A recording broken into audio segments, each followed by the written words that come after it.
Les chroniques de la douleur, un podcast qui vous dit « Les douleurs chroniques ne sont pas une fatalité ». Pourquoi vouloir réduire sa douleur ne marche pas? Dans l'épisode précédent, je vous présentais le système de la douleur et ses composantes majeures, les cellules nerveuses spécifiques et le cerveau, cet analyste en chef qui est le décideur dans les processus qui nous mènent à la douleur. Parfois, notre cerveau agit comme un manager, un mauvais manager. Vous connaissez ce genre de chef-faillon qui n'a que le regard collé sur les chiffres, sur votre production ou n'importe quel indicateur quantitatif. Il ne parle plus que de ça et ne voit plus rien d'autre de pertinent dans l'organisation du travail, à tel point que ne regardant que ce qui ne fonctionne pas, il ne voit que des problèmes.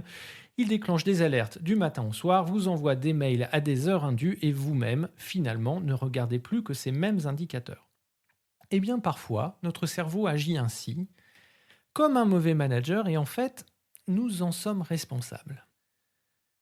Je vous propose d'aller plus loin en profondeur sur le sujet et de découvrir comment nous pouvons mieux maîtriser l'action de notre cerveau et comment nos objectifs ont un impact parfois dramatique sur ces analyses, l'amenant même à déclencher des douleurs sans aucune raison particulière.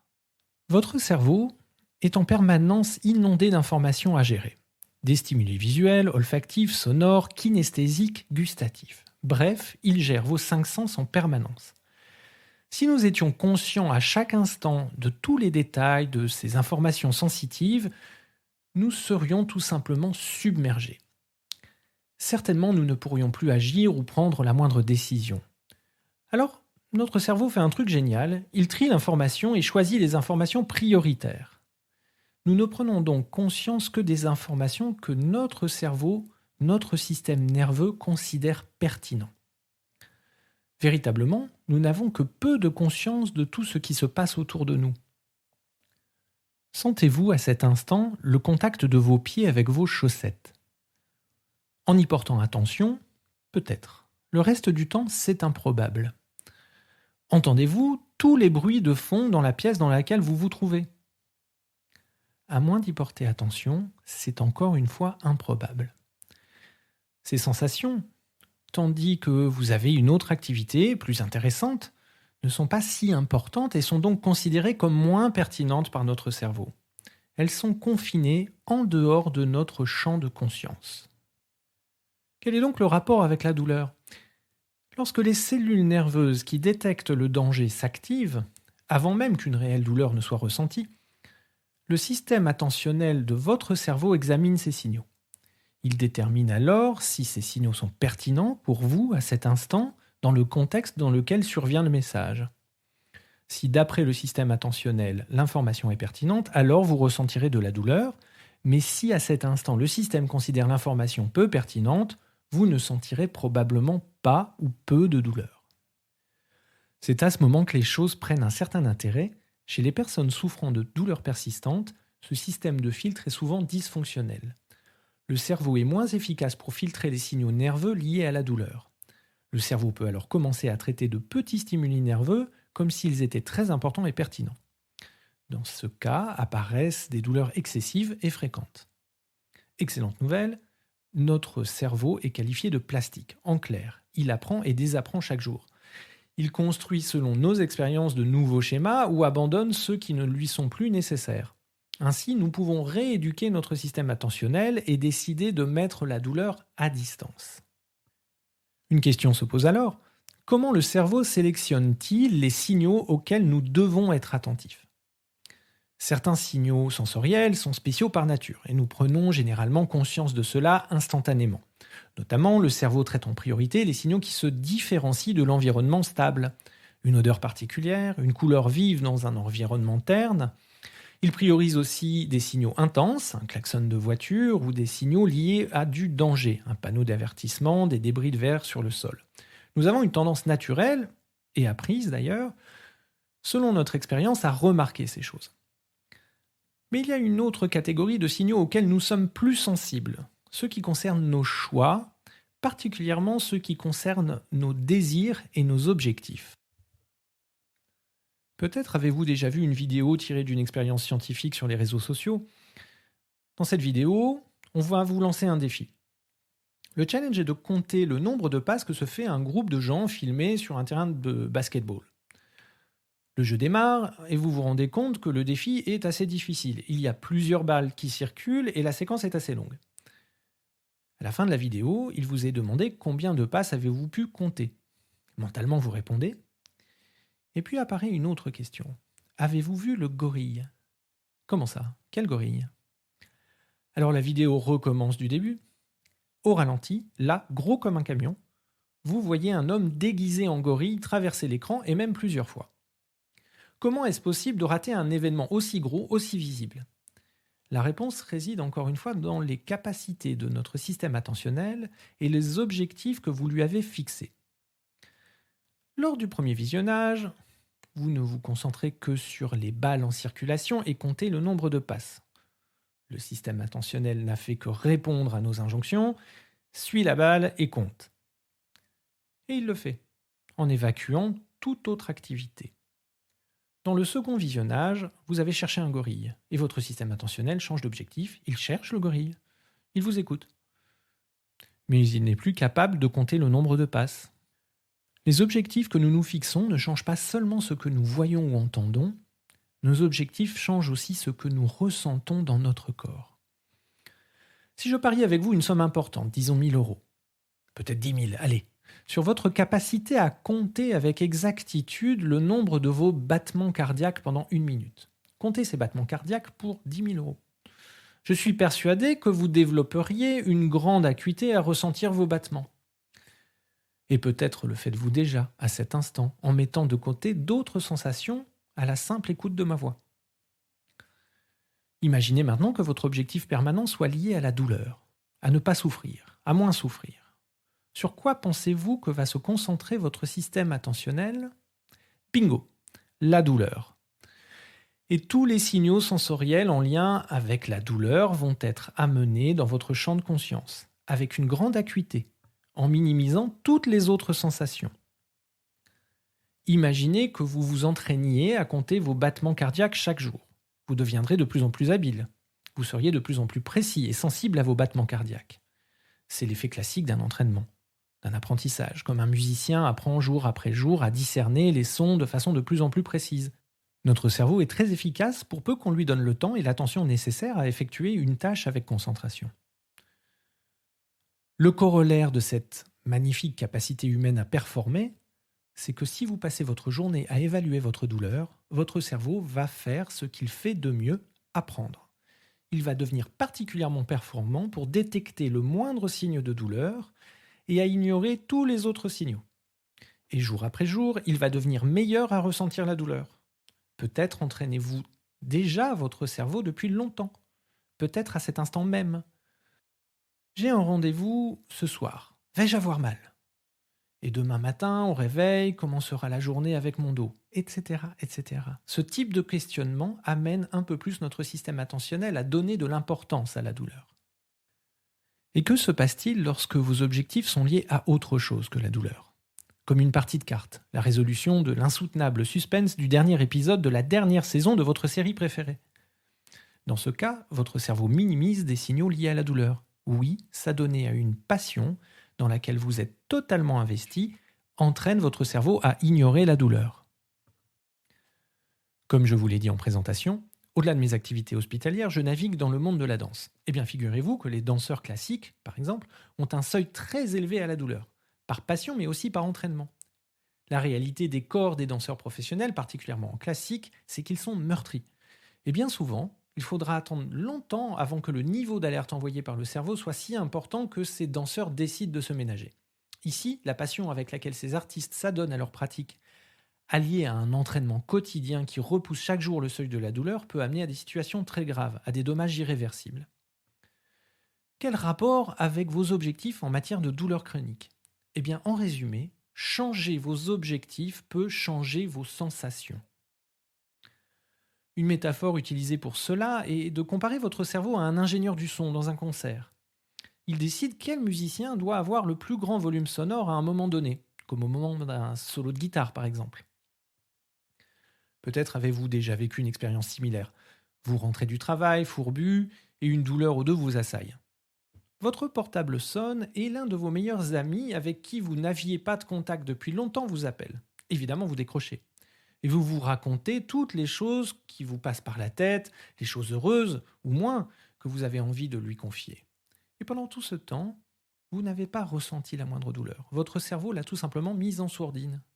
L'important, c'était la conversation et l'intensité de l'émotion que vous ressentiez à l'appel de votre ami. Cette anecdote n'est pas très loin d'une expérience scientifique qui a démontré que les zones de la douleur dans le cerveau avaient tendance à se désactiver quand nous participons à une activité très engageante et plaisante. À vrai dire, tout au long de cette activité plaisante, notre attention absorbée, même l'activité nerveuse liée à la douleur dans la moelle épinière se réduit. Je sais déjà ce que vous pensez probablement au fond de vous. Tout cela n'est que de la distraction. C'est comme si j'essayais de tromper mon cerveau, ce n'est qu'une stratégie de diversion, d'adaptation, et cela ne règle pas le problème fondamental, ma douleur chronique. Eh bien, sachez que si vous pensez cela, vous avez tout faux. Les stratégies de détournement de l'attention ne sont pas juste des stratégies d'adaptation à la douleur. Elles changent réellement l'intensité de l'activité nerveuse dans votre cerveau et votre moelle épinière. La façon dont nous utilisons notre système d'attention peut provoquer des changements dans notre cerveau en termes d'hypersensibilité et surtout des changements à long terme. Dans mes accompagnements, je propose toujours des exercices pratiques qui ont pour but d'amener le système attentionnel à lâcher prise avec la douleur, à se concentrer sur ce qui nous est agréable, facile. Évidemment, une telle démarche est personnelle, ce qui passionne l'un désintéresse l'autre. C'est un chemin à parcourir pour chacun. Revenons donc à notre système attentionnel. Les menaces sont de grands déclencheurs du système attentionnel. Imaginez que quelque chose vous gêne dans votre chaussure alors que vous avez une conversation pleine de joie en vous baladant avec un ou une amie. Sur quoi allez-vous porter votre attention ? La chaussure ou votre ami ? S'il s'agit de sable dans votre chaussure, vous porterez attention à votre ami. S'il s'agit d'un caillou qui vous coupe la plante, ce sera plus difficile. Et si vous sentez comme une piqûre, le simple fait d'imaginer qu'il s'agit d'une piqûre d'araignée pourra vous faire quitter immédiatement la conversation.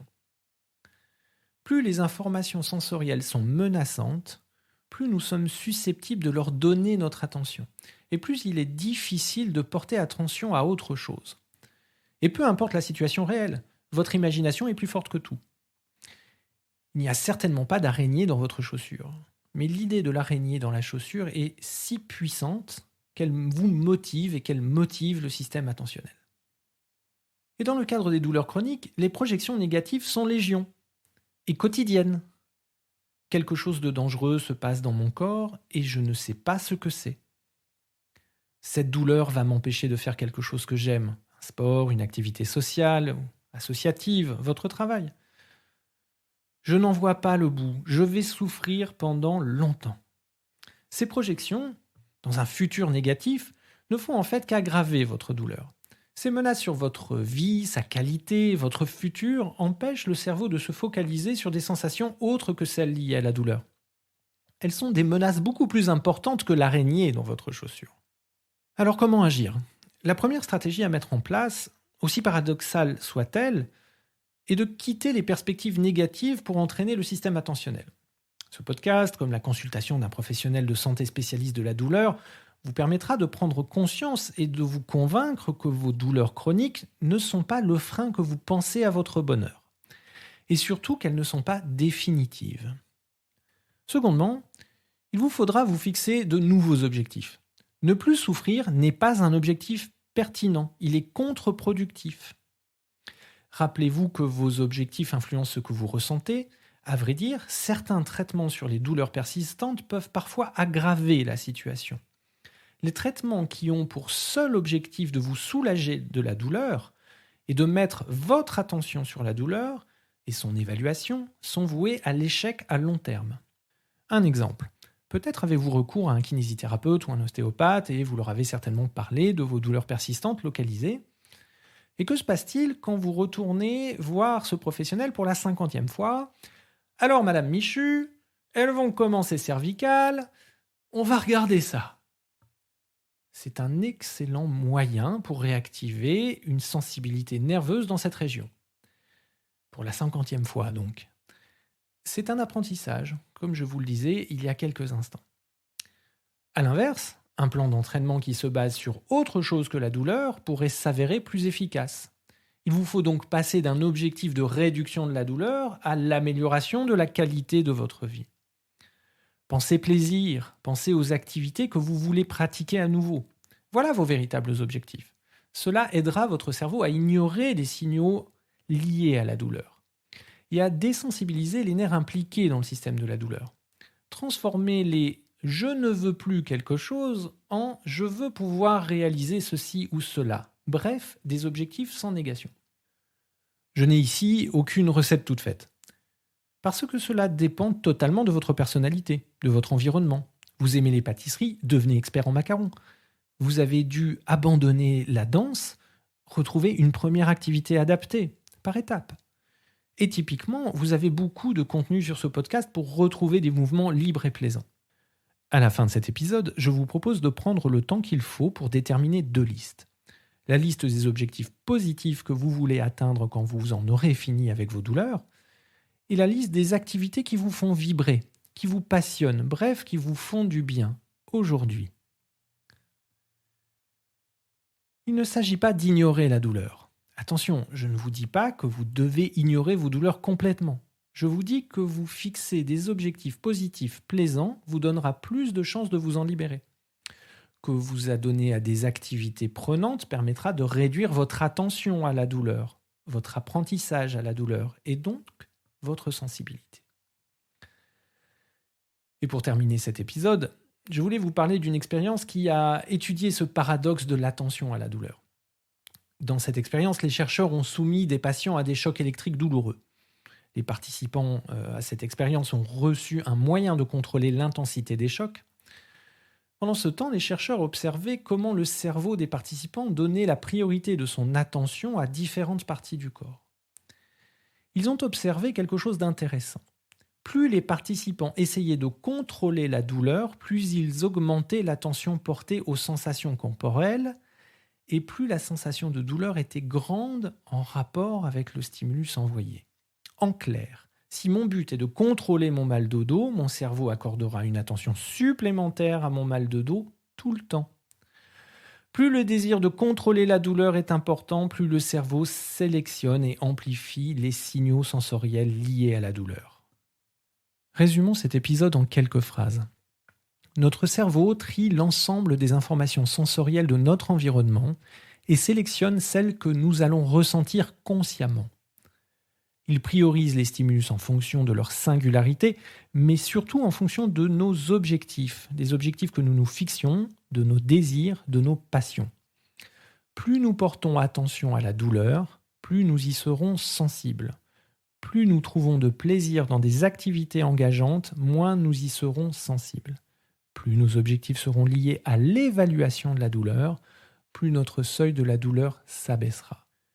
Si vous vous rappelez l'épisode précédent, dans le cadre des douleurs chroniques avérées, il n'y a pas de rapport entre le stimulus nerveux reçu et l'intensité de la douleur perçue.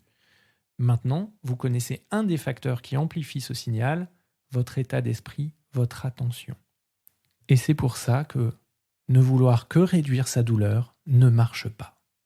C'est tout pour cet épisode. J'espère que vous pourrez utiliser ces informations ou exercices le plus tôt possible pour mettre en place une véritable stratégie de lutte contre vos douleurs chroniques.